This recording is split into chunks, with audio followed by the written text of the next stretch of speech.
Talk about her. I'll ask John to lead us, and then we'll stay standing for the pledge. Heavenly Father, we not thank you this day, this opportunity to serve you.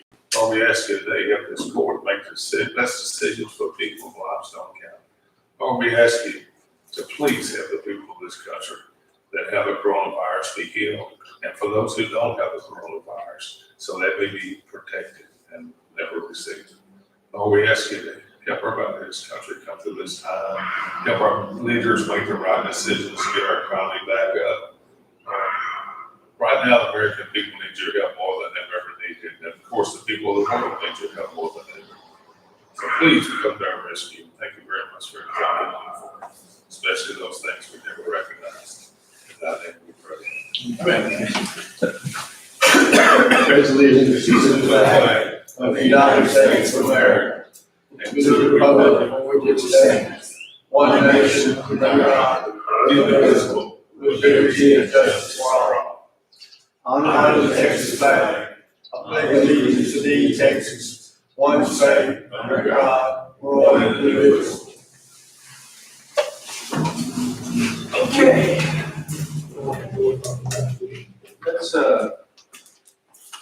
Let's go ahead and proceed on the meeting here. The roll call, we're all present in person, and Commissioner Allen is present on the phone call. I don't think we had any citizen comments, so we'll move directly over to the consent agenda. I trust you had a chance to look at this, and time for any discussion or motion one way or the other.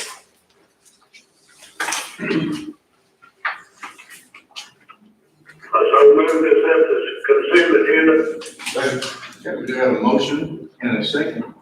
Is there any discussion? All in favor, say aye. Any opposed? Okay. We'll move now to our regular agenda. First thing that we're going to do is to set for record the required monthly operation report from county officials. I got a call from most of them that they do not have a report to give us this time. But we do have a sheriff here. And Sheriff, you're more than welcome to do your report. I'm maintaining my distance. Give you the stats for March. QTC travel agency miles was 724. Average out of county population, daily population 30. Limestone County jail bookend was 99. Releases was 114. Average daily population was 120. Expenses incurred for transportation of inmates was $3,091.22. 911 dispatch center for the month of March, we had 3,114 calls.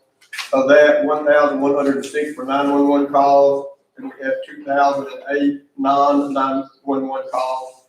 Effective Friday, we got a letter from TDCJ saying that they stopped all admissions. So we will no longer be able to transport any inmates to the TDCJ until that order is lifted by the executive director. Also, there's a change in the state hospital system admission process, which will affect what we do with civil patients and forensic patients.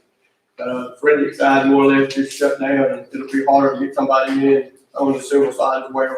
Today, our daily population is 119 in the county jail, have 93 males, 26 females, have 25 freestone inmates, and population over LCDC, I believe, was 465 this morning. That's my report. Okay, Sheriff, I have a question for you. If this goes on for a couple of months, that TDC just says they won't take any county prisoners, are we going to get to a point in Limestone County that we're going to become full and past what we have as far as employment? What I'm trying to say is we've got people out there, you've got 119 average right now. But if you're not sending anybody out for a while, then our numbers are going up, right? Right. So my question to you is, I look at precinct one. at some point in time, what are we gonna do, or you do, and us do a budget to make sure that we have employees and staff and everything we I need? think we've been fortunate, Judge, because we've dodged the virus. We've had no employee-related issues with the virus. We've had no inmate no inmate issues with the boys. We've had a couple of inmates tested that we ran through the emergency room and negative. You know, I think our numbers and where we are now employment-wise, we're good. I'm one short in the jail. So I think unless we get hit with some kind of epidemic illness-wise, you know, we're taking a hit there. I think we're good. We called around, or I have called around. Nobody knows how long, you know, TDCJ is going to be shut out. We're sweating one right now because we have a female that's, she's a high pregnancy risk. She's due June 28th, I believe. We're taking her to Temple twice a week. And then last week, she's now seeing a cardiologist along with her pregnancy. So, My question is this right here. You got 119 as your base. You brought in 99. Granted, a lot of those 99 will be worked out through the system, through fee agreements, whatever. But if that 119 got up to 149, we're good. 169, We're you're good. still good. We're So good. How many do you typically take to TDC in a month? Probably on the average, and that depends on what's going on in the Oh, I understand. hotel. I won't say on the average, probably 5, 6. So it doesn't hurt us that bad. Yeah, oh, Hurts us, but it doesn't hurt us that bad. right. Hurts more. And then, you know, we've been fortunate because we missed a pregnancy by a couple of days, and we'd had her in. Yeah. She was on the list to go, but she's got to go to, I believe, Texas City, where they take her pregnancy. So we just missed her. But, you know, I'll compliment our local law enforcement because they've been very courteous about staying with our order and what we put in jail. And so we've dodged a couple of bullets on those, but it's worked well so far. Everybody's been understanding and working in the same direction.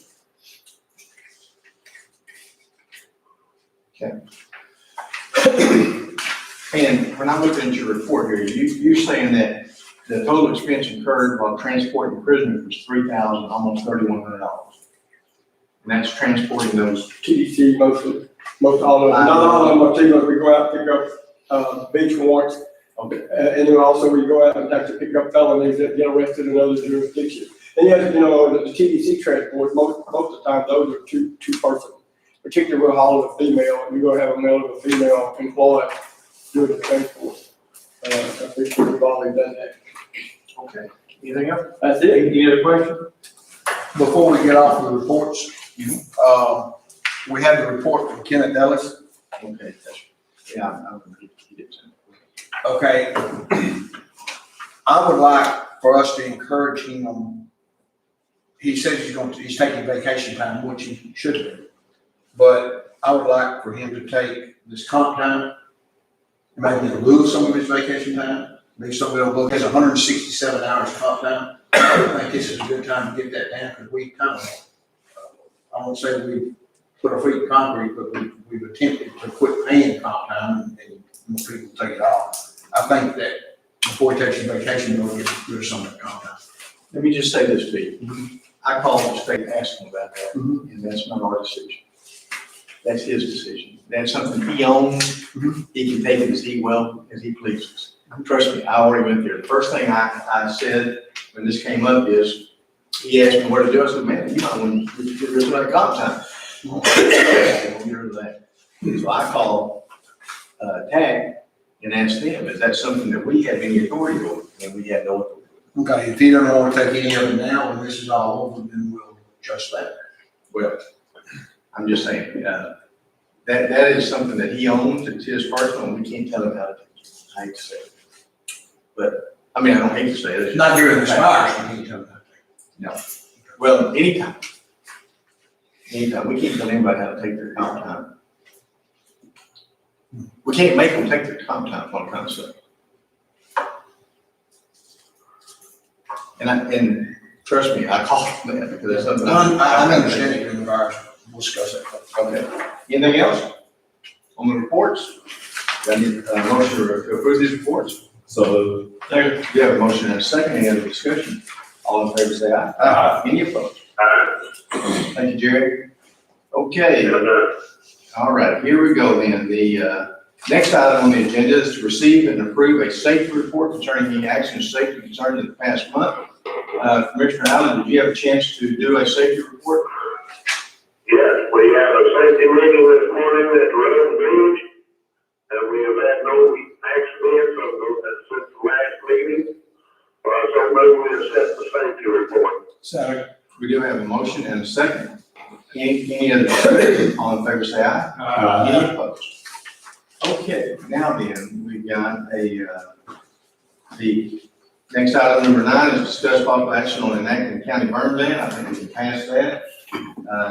We're currently having plenty of rain, and so I think we can postpone that.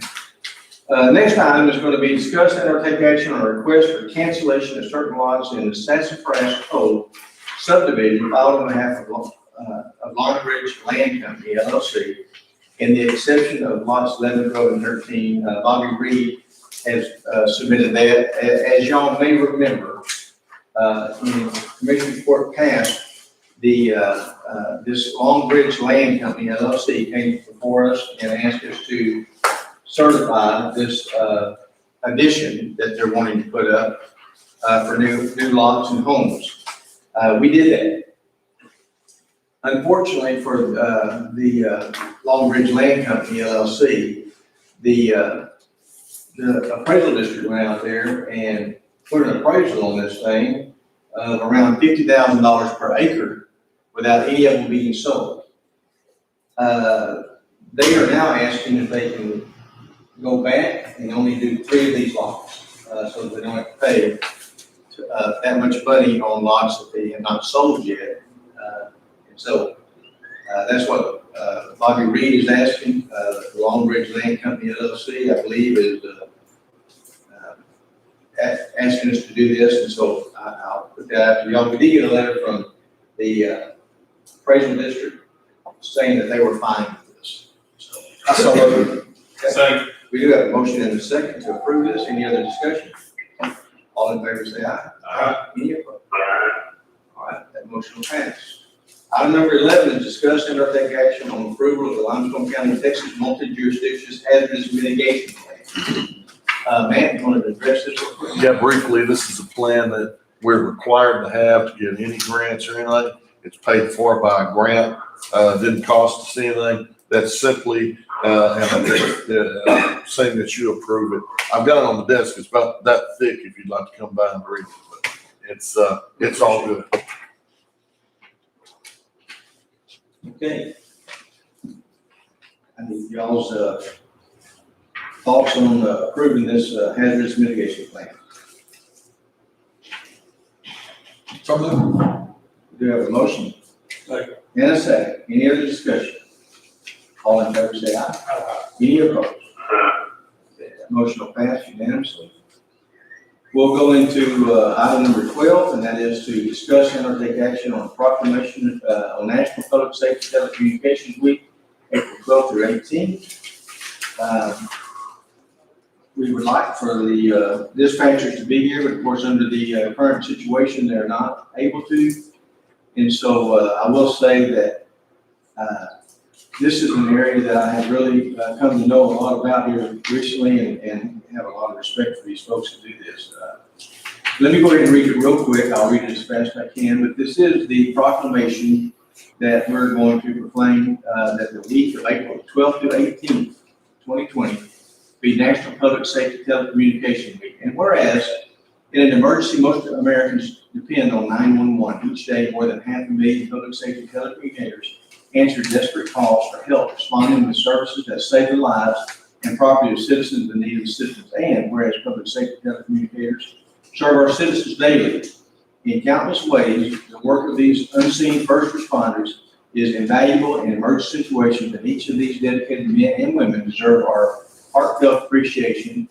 Americans place their trust in these individuals every day of the year, and whereas the safety of our police officers, our firefighters, is dependent upon the quality and accuracy of information obtained from citizens who telephone the Limestone County Sheriff's Office Communication Center, and whereas public safety telecommunicators are the first and most critical contact our citizens have with emergency services, and whereas public safety telecommunicators are the single vital link for our police officers and firefighters by monitoring their activities by radio, providing them information, and ensuring police officers and firefighters' safety, and whereas public safety telecommunicators of the Limestone County Sheriff's Office communication centers have contributed substantially to the apprehension of criminals, suppression of fires, and treatment of patients. And whereas each dispatcher has exhibited compassion, understanding, and professionalism during the performance of their job in the past year, and whereas this week is a time for Limestone County to show its appreciation and to recognize our health, safety, and well-being are often dependent on the commitment and the steadfast devotion of public safety telecommunicators, and therefore be it resolved that the Limestone County Judge Richard Duncan and Limestone County Commissioner John Harper, Bobby Forrest, Jerry Allen, W.A. Sonny Baker declare the week of April 12th through April 18th, 2020 to be National Public Safety Telecommunications Week in Limestone County in honor and appreciation for these outstanding men and women whose diligence and professionalism keep our cities, county, and citizens safe. Signed this day, Richard Duncan, Limestone County Judge. If y'all would like to approve this, I'd ask for a motion. Second. We do have a motion and a second. Any other discussion? If not, all in favor say aye. Aye. Any opposed? And I'll pass unanimously. Okay. Next item on today's agenda is something that Natasha asked us to do, and that's discuss and take action on approval of transfer money from LCDC funds to cover payments to the two new pilots. I think we did this. I think there's some official act that she wants us to do. So Natasha, tell us what you want. Just in the last meeting, it was approved to purchase the vehicles, but we just need an actual motion that says that we're transferring money from the LCDC fund to general fund in order to pay for the vehicles. I mean, it was approved and everything, but in the last minutes, it didn't specifically say that to transfer from LCDC to. Just these two invoices? It's a total, you're gonna have the invoices for the purchase of the vehicles and then for the equipment, which was what was presented in court. It's a total of $82,030. Let's talk about this 1 second. If I understand correctly, though, we're getting more invoices on it, correct? Correct. About $2,200 more? Yes, but this is only what y'all had approved, and what was presented in court, because, later on in one of the quotes, there was a little bit extra that was added to it. So that's just, I mean, unless y'all wanna change it and approve the additional, Well, what I'm but saying is we what could was actually, presented, if I understand correctly, we could actually approve a little bit more if that's what the commission wanted to do. To be done with it. And be done with it. However, I think there needs to be some discussion on why we got an extra $2,000. What is the $2,200 more for? it was for, on the equipment. Murray can explain. It was the graphics on the vehicles. Whenever I got the bids on the vehicles, I got all the equipment, but I did not get the graphics posted on there. Which is an oversight on my part. I mean, you're going to repeat. Okay, Murray said that it was an oversight on his part, that he did not, when he ordered the additional police equipment on this vehicle, he didn't order the graphics. So it's around $1,100 a piece, I think, to add the graphics.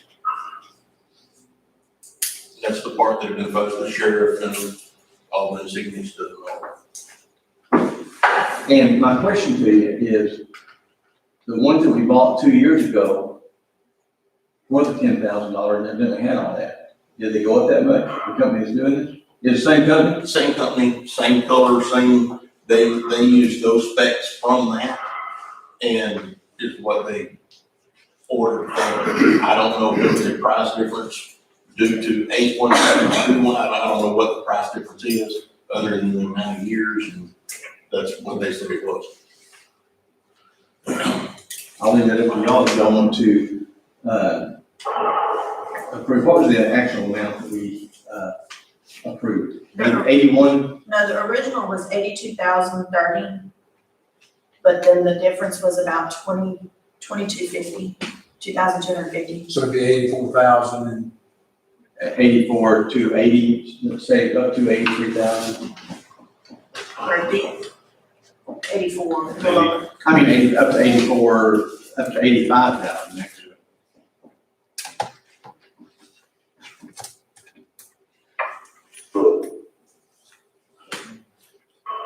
And once again, I remind you, this is money that we have received from LaSalle that, from the first of the year, October, to, be able to use that money to pay for these vehicles. I'll leave that up to y'all, what y'all decide to do on that. I'll make a motion that we go ahead and pay that. Approve up to Second. $85,000. We do have a motion, to approve up to moving up to $85,000. And a second, any other discussion on the side? All in favor, say aye. Aye. Any opposed? Okay. The, next item is, discuss and take action on hazardous duty pay for the sheriff's office. As y'all remember, on our last meeting, we came in and approved around 86 employees thereabouts, just under 90 employees, a hazardous duty pay. The, one thing that we did not do is to pay, the people that were on exempt status, and so the sheriff asked that we reconsider that.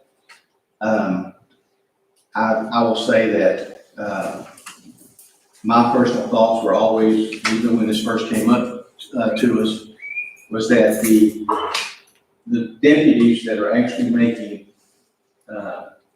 on the ground first response, are the ones that are in the hazardous duty area.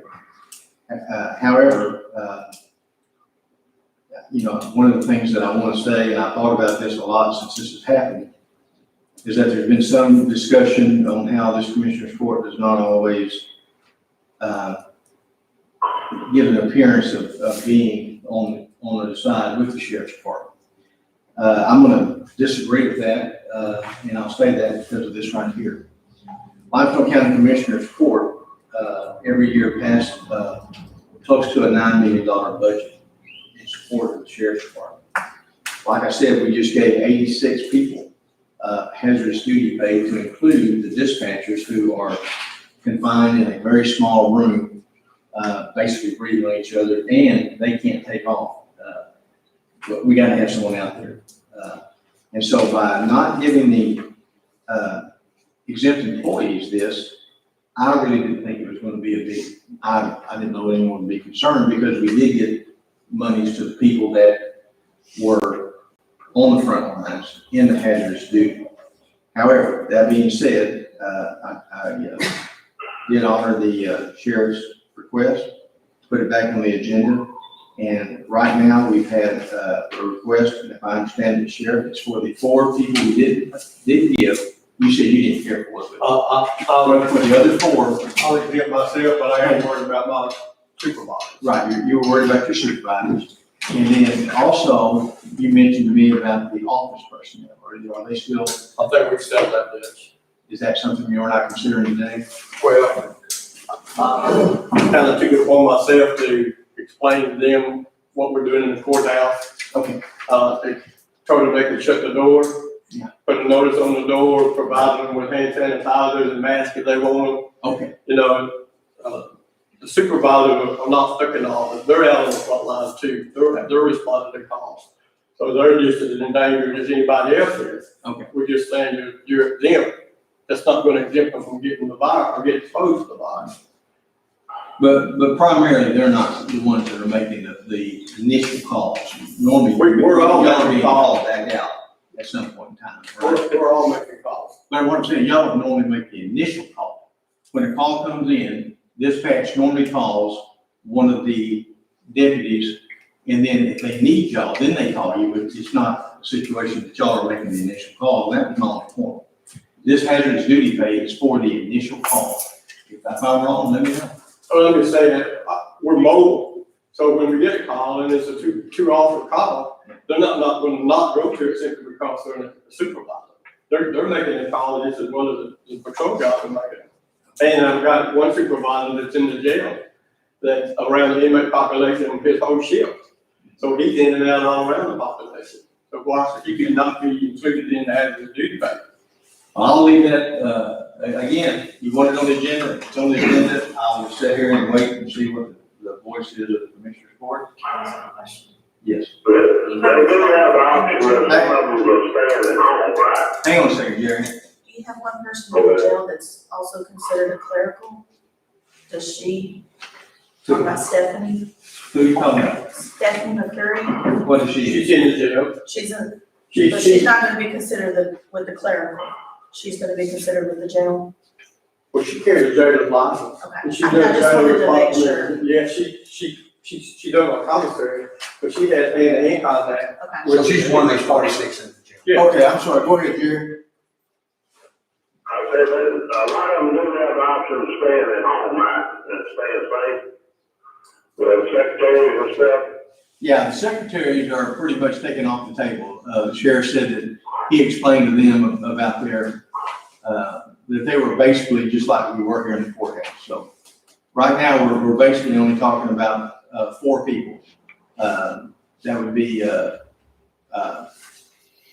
Murray, David Turbiart, Tobiardi, Roar, and Cox. And Lee Cox.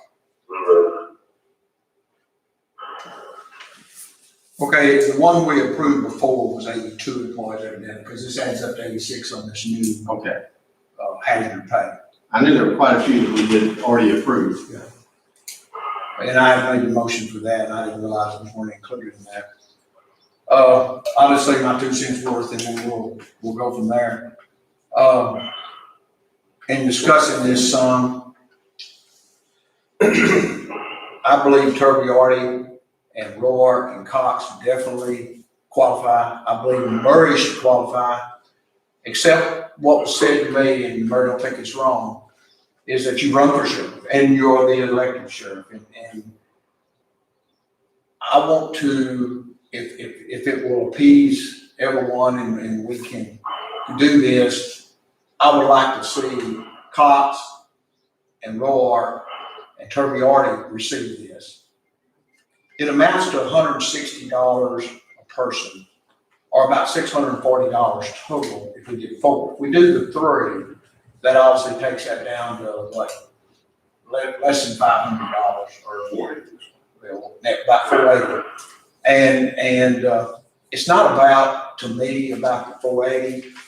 All of this, to me, is more about showing respect to our law enforcement, firefighters, and in the case of Mahia, I did check with Mahia, even the police chief is getting this, which is a salary employee. Not to say that Mahia dictates what we do, or Groesbeck dictates what we do, but I just feel like that it would be almost a, we're saying thank you to those people, and to leave them off, we lose that thank you to those people. And I know Turbiardi's in the middle of it.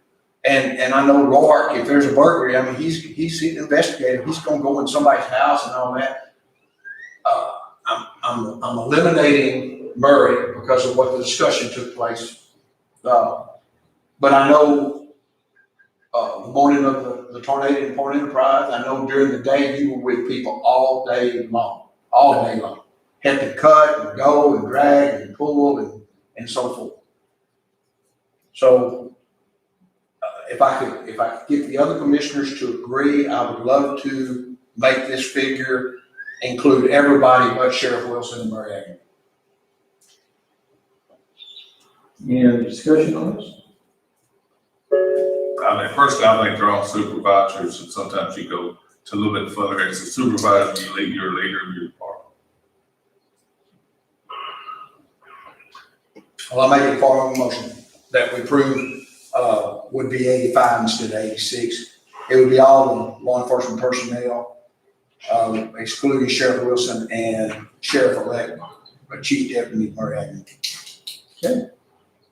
We do a Sheriff-elect, Sheriff nominated, I guess. There is a motion on the table. Do we have a second?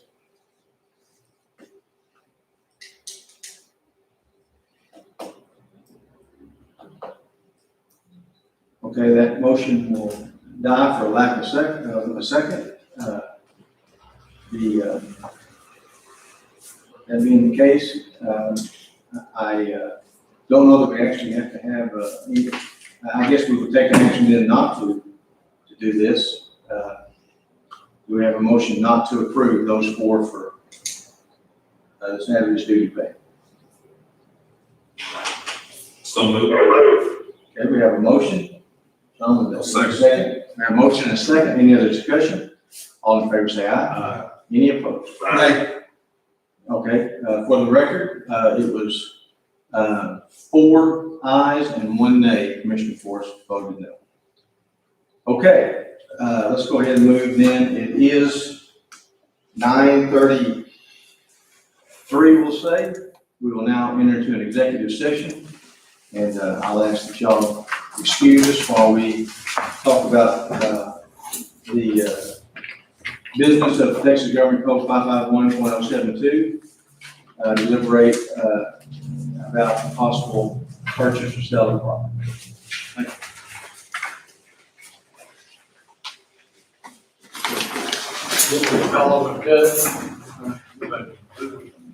Now,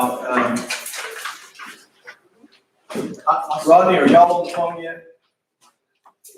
I seen him a text about 5 minutes ago, told him to set, get ready to go. Yes, they have to call in, you can't call. Oh, I see. Okay. Just, I'm gonna take the rest of it. Thanks, appreciate that.